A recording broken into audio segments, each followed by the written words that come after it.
Selamat malam. Dalam 2 minggu ini kasus yang melibatkan Agus alias Iwas betul-betul menjadi sorotan karena kami awalnya nggak menyangka dan betul-betul di luar nalar. Kenapa bisa seorang pria difabel tanpa lengan tega? Narasi polisi awalnya pelecehan seksual, tapi ternyata makin kesini diralat bukan hanya pelecehan seksual tapi sudah melakukan persetubuhan terhadap para korbannya. Jumlahnya pun tidak sedikit, sekarang sudah di atas 15 orang. Betul, dan angka ini pun juga masih simpang siur, bahkan juga diduga akan bertambah, Andro. Memang hingga saat ini narasi yang beredar adalah masih dugaan apakah kemudian ini benar terjadi, karena memang kita tahu bersama bahwa Agus yang memang tanpa memiliki lengan ini diduga memang melakukan pemerkosaan terhadap sejumlah korbannya, bahkan juga mengancam dan juga mengintimidasi. Kami di Catatan Demokrasi akan kemudian nanti juga menghadirkan pengakuan dari salah satu korban. Betul. Dari Agus dan juga meminta keterangan dari sejumlah saksi. Maksudnya apakah betul selama ini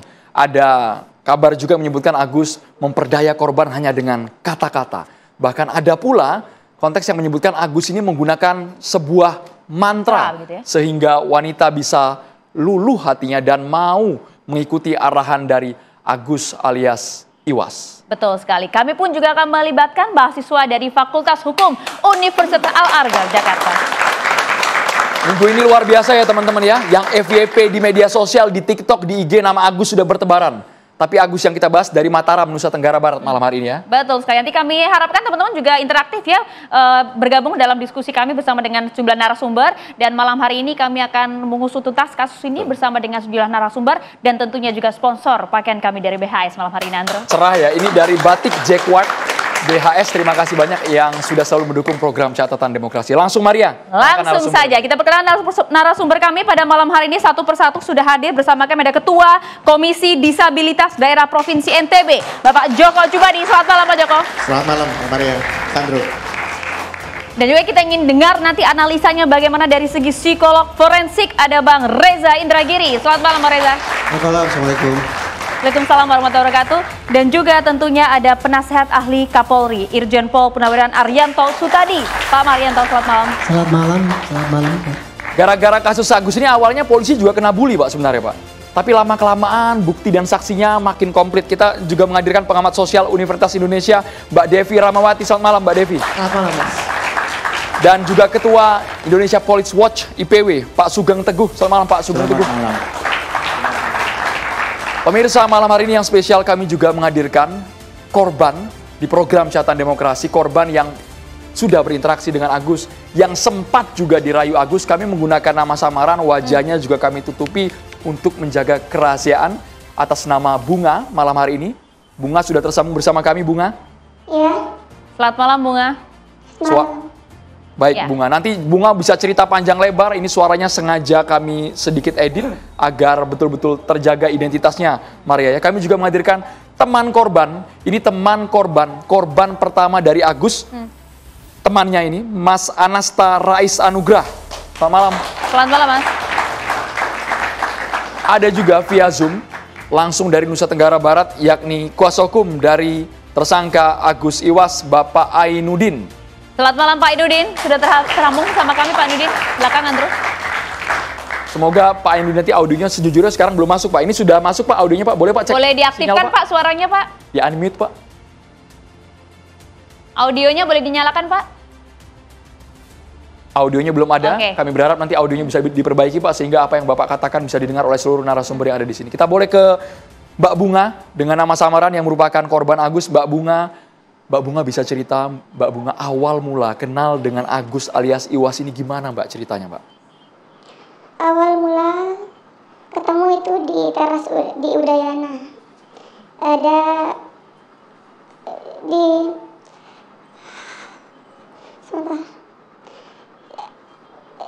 di kursi di dekat jalan di Udayana. Di sana posisinya saya lagi sendiri. Jam 8, terus kalau nggak salah ini Agus datangnya jam 9. Dia nyamperin saya. Awalnya dia bilang gini, permisi Mbak, saya bukan pengemis, Mbak jangan takut, saya ini orang baik. Saya cuma mau nanya, berhak nggak saya hidup menurut Mbak? Ya udah, setelah itu saya jawab, iya berhak.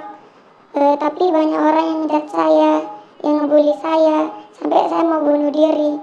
Itu gimana Mbak? Terus saya nasihatin Agus inilah. Nah setelah itu dia bilang berterima kasih ke saya. Setelah berterima kasih, dia bilang kalau sebenarnya saya ini ngeprank, saya ini Agus yang viral itu. Saya nggak mau kata-kata tanpa pembuktian. Kemudian dia suruh saya cari akun YouTube-nya. Nah di sana keluar kalau dia bisa main Drum. Iya, sama main itu yang pakai kaki. Ya, alat-alat musik juga ya, Iya. Mbak ya? Gamelan. Ya, alat-alat musik. Terus dia juga suruh saya buat ke Instagramnya, nyari Instagramnya. Di sana juga ada foto dia sama cewek, dia bilang kalau itu istrinya di Instagram. Nah, setelah itu kami ngomong-ngomong, terus dia berterima kasih, katanya karena saya udah menyelamatin hidupnya. Terus dia mau kasih saya imbalan, dia mau beliin saya es di sana pas Dudayana, tapi saya nolak karena posnya di sana. Saya juga nggak mau nerima pemberian dari dia. Terus enggak, saya nggak mau, saya punya uang, saya bilang. Tapi dia bilang ini buat menghargain saya, berarti kalau kamu nggak terima Mbak, ini nggak menghargain saya. Terus dia ke penjual es yang di seberang jalan. Nah tapi baliklah dia duduk dekat saya. Setelah itu penjual esnya ini nggak datang-datang buat ngasih es ini. Terus si Agus ini bilang gini, pasti dia ngira saya ini pengemis. Pasti sekarang dia bilang kalau esnya udah habis, padahal masih banyak katanya. Terus benar, penjual esnya ini bilang kalau esnya udah habis setelah Agus bilang gitu. Nah terus dia bilang emang gitu orang-orang di sini, nggak ada yang menghargai saya, sakit hati saya. Dia buat seolah-olah dirinya itu menyedihkan. Nah di sana saya kasihan ke Agus ini. Terus dia ngajak saya pindah tempat, di tempat yang ada orang menghargain dia. Terus itu kalau nggak salah namanya Taman Sangkareang. Dia ngajak saya ke Taman Sangkareang, tapi awalnya saya nolak, soalnya saya nggak tahu jalan pulang. Soalnya saya juga orang baru, saya nggak tahu jalan di sana. Terus pas sudah di Taman Sangkareang, ternyata di sana banyak yang kenal dia. Terus saya bilang gini, nah lihat kan di sana banyak, di sini banyak yang lihat yang kenal saya. Nah setelah itu adalah taman bermain di Taman Sangkareang. Di sana ada orang lagi mesra-mesraan, dia liatin saya. Lihat itu, saya nggak suka banget sama cewek yang kan di sana pastinya orang ini lagi mesra-mesraan sama cowok. Saya nggak suka banget sama cewek-cewek yang jual diri, yang murahan banget dipegang-pegang sama cowok. Terus saya bilang mungkin mereka suami istri. Enggak mungkin, kalau gitu rupanya tahu saya, katanya Agus ini. Setelah itu saya duduk sama dia di Taman Sangkareang. Nah di sana saya mereka pulang, tapi saya nggak tahu jalan pulang. Terus tadi sempat di Taman Udayana itu kan berinteraksi sama Agus. Terus dia tahu tempat tinggal saya sama Agus. Terus dia bilang mau nganterin saya pulang karena udah malam juga. Ya udah, saya mau dianterin sama dia. Terus dia bilang gini, nggak apa-apa kalau sama saya orang baik Mbak, nggak mungkin saya apa-apain Mbak sementara saya nggak punya tangan. Nah setelah itu naiklah ini kan di motor, terus keliling jalan ini udah lama banget tapi nggak sampai ke tempat saya. Terus saya bilang ayo cepetan saya mau pulang. Terus dia bilang gini, kayaknya saya sakit, kita istirahat dulu katanya. Nah sampailah ada di gang kecil, di sana gang kecil banget dan sepi di sana. Dia ngajak saya ke sana. Terus saya nggak mau, soalnya saya takut di sana gangnya kecil sama sepi. Nah saya sampai saya bilang nggak mau, itu besar sampai kayak suara teriak. Terus didengar sama warga. Nah adalah warga di sekitaran sana yang ke sana. Terus Agus ini karena ada warga, dia suruh saya putar balik. Ayo balik katanya. Terus ayo antar saya pulang, soalnya ini udah malam banget kan. Ayo antar saya pulang, saya bilang. Terus Agus ini bilang, kita istirahat dulu, kaki saya sakit, temenin saya dulu istirahat, kaki saya sakit, saya nggak bisa ngantar kamu pulang. Nah karena saya kasihan juga sama dia, akhirnya sampailah di ada homestay. Di sana dia mau istirahat kan. Terus pas sudah registrasi itu kan dia katanya mau minjam uang saya. Dia mau minjam uang saya separuh, soalnya uangnya nggak cukup. Saya kasih pinjam juga separuh buat bayar homestay ini. Nah sampai di homestay itu, penjaga homestaynya juga kayak agak gimana ya, lihat saya kayak heran gitu. Sampai di dalam homestay ini dia nyuruh saya kunci pintu homestay, tapi saya nggak mau. Terus dia bilang kalau kita ditahu nanti kita bakal dinikahin. Dia ngancam saya bakal dinikahin, kan saya nggak mau nikah sama dia. Terus setelah itu dia kan disuruh saya rebahan di ranjang itu, ranjang homestay, tapi saya nggak mau. Situ saya duduk, terus posisinya HP saya mati daya. HP saya mati daya. Terus habis ini tidur kan rebahan, terus mepet-mepet ke saya. Di sana saya nyalain HP diam-diam. Terus pas sudah nyala HP diam-diam, dia nyadar kalau saya nyalain HP, terus langsung lari ke kamar mandi. Nah sebelumnya kan Agus ini lembut aja cara ngomongnya, intonasi ngomongnya ke saya. Pas sudah sampai kamar mandi itu, kamu ngapain kamar mandi? Kamu ngapain itu? Kamu ngapain itu? Pokoknya di sana dia ngomong kasar sampai sumpah serapah lah gitu kan ke saya. Nah terus di sana juga ya sempat dorong-dorongan kamar mandi itu, kan saya dari dalam, dia ngedorong kamar mandi itu. Tenaganya kuat, walaupun dia nggak punya tangan. Dia ngedorong-dorong kamar mandi sampai pintu kamar mandi yang bawah itu rusak, sampai sempat hampir kebuka. Langsung saya dorong lagi. Nah di sana saya telepon teman saya buat jemput saya. Pas itu keluarlah dari homestay itu, saya di parkiran. Terus Agus ini di tempat registrasi. Di sana di tempat registrasi dia bilang, "Mak, kembaliin uang saya." Sebelum itu pas di kamar mandi dia juga bilang, "Saya bakal kasih kamu pergi, tapi kasih saya uang dulu," katanya. "Berapa saya kasih kamu?" Terus dia bilang, "Semua uang yang dompet kamu," katanya. Saya nggak mau.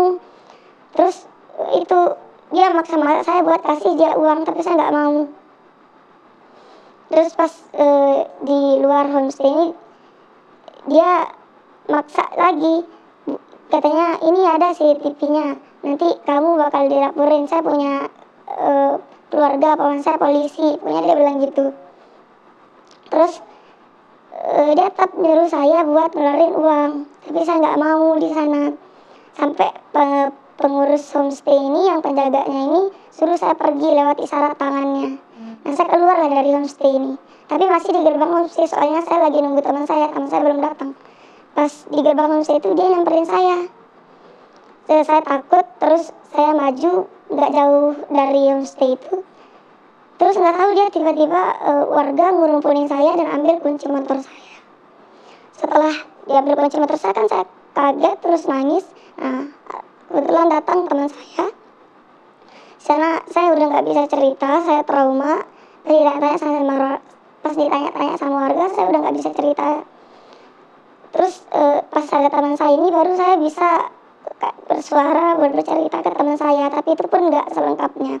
Teman saya bilang kalau teman saya ini trauma, mau dibawa pulang, tapi Agus ini tetap nyegah saya. Katanya dia bilang ke warga kalau saya itu ambil uangnya. Pertama itu dia bilang 400, terus 300, terus 200, terus 100, itu dia bilang ke warga.